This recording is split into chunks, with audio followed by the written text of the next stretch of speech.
All right, so I know that it's afternoon, but I still got to say it, and you got to say it back. GM. There we go. LFG. I'm not going to say it all the way out, but so GM, I'm going to tell you today the story of how the Bored Ape community rallied back in May to purchase the land around the official Bored Ape Yacht Club property in the Sandbox game. But first, and sorry, let me figure out this clicker. Where's the clicker?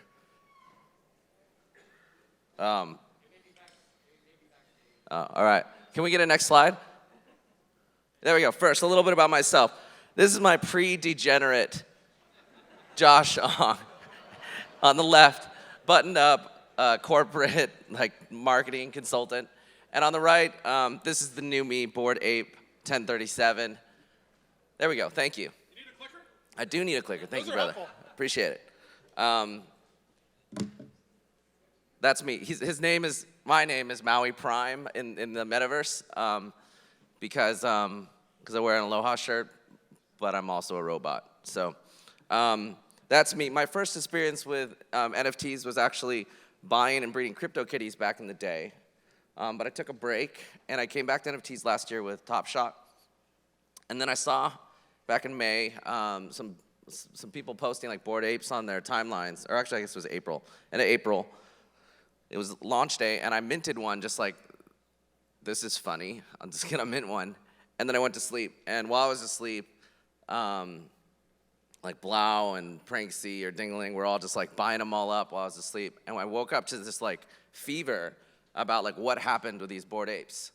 And I remember that weekend I hopped on Twitter Spaces because I was one of the few people with beta access, and I just started these spaces for apes. And I know the same thing was going on Clubhouse, and we just started building community with we just aped into this crazy thing. What is it, and who are we?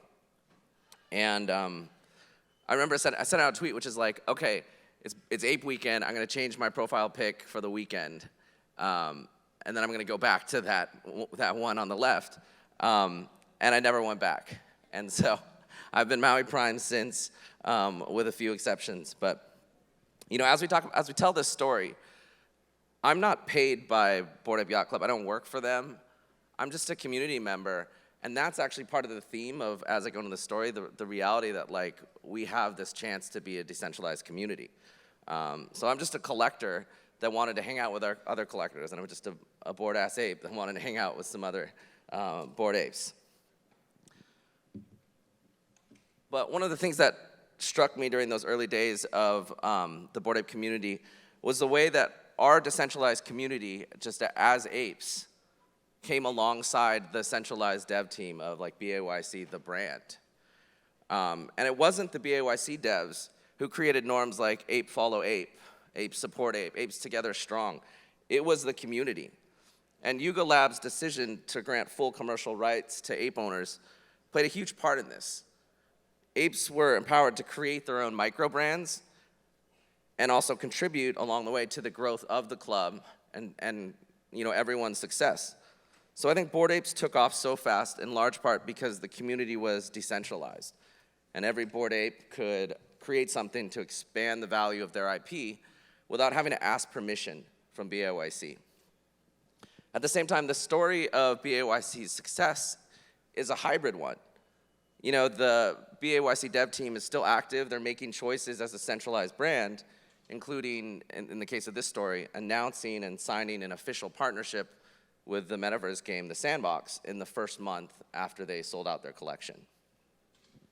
So they announced this partnership that they would build a a yacht club in the Sandbox as as the official club that you would be gated membership to go hang out in the Metaverse. And I remember after Sandbox and BAYC announced it, a lot of us were we've never bought in Sandbox. Plenty of us were kind of newer to getting into NFTs. We didn't have estates in the Sandbox.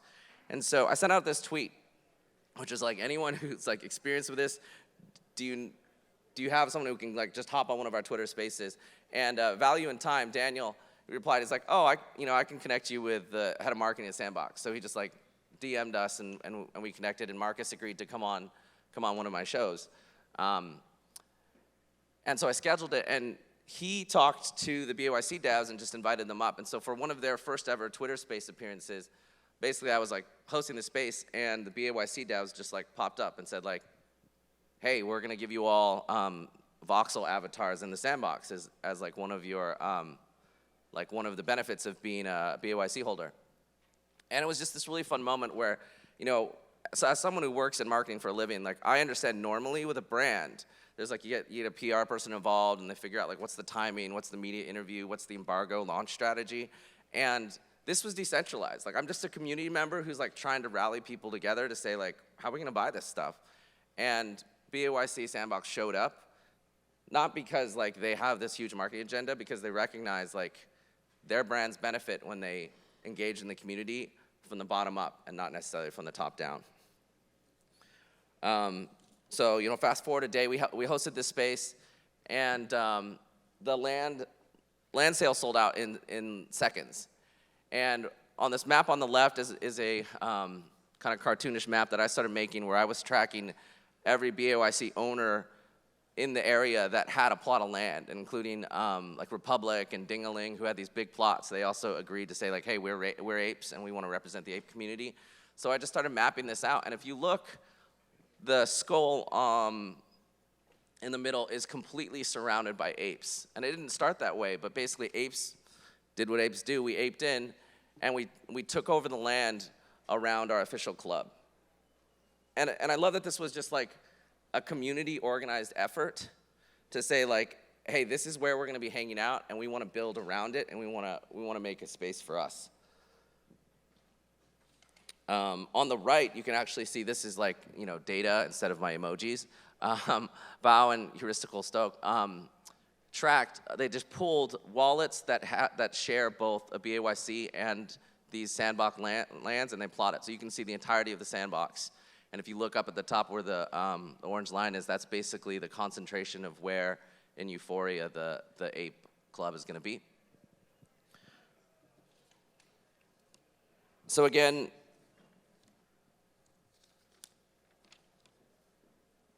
this is basically how Bored Apes began to take over a small piece of the metaverse. One dynamic in how this happened was the way that community played out in both public and private medium. And so private community is like often you have these Discord servers, there's all these group DMs where we're arranging like, hey, who wants to group buy this together? You know, like let's start like an informal DAO and let's just try and buy this land together. And then also like the Twitter Spaces, the Clubhouse, the timeline. And I think the reality is like for brands, you can't always see what's going on in private, but your community is building, and you have to trust that whatever you put out there, people, you know, people are coming together and they're planning. When you give them the permission to be able to build your brand with you, which comes through commercial rights, which comes through Web3 and decentralization. So it's extremely powerful. I'll give you a few examples. So the land vaults. NFT Boomer started the land vault, but originally it was a DM to a few of us apes where he said, let's buy that big piece of land next to BAYC. And we were like, okay, how do we start a DAO in like 2 days? And so he ended up like starting a Discord server. We started chatting. We figured out like how much capital we'd raise. And I remember we were watching the auctions together. We were like competing against Dingaling, like the ultra whale. And we ended up getting some land. We didn't get that big property, but what it started was this really beautiful project, which is now, as the Land Vault is, like working with a ton of other NFT projects as one of the leading metaverse real estate developers. And really that started in private community, public community from Twitter Spaces, moving to private community in you know, private Discord servers where we were just planning like, how do we build this together?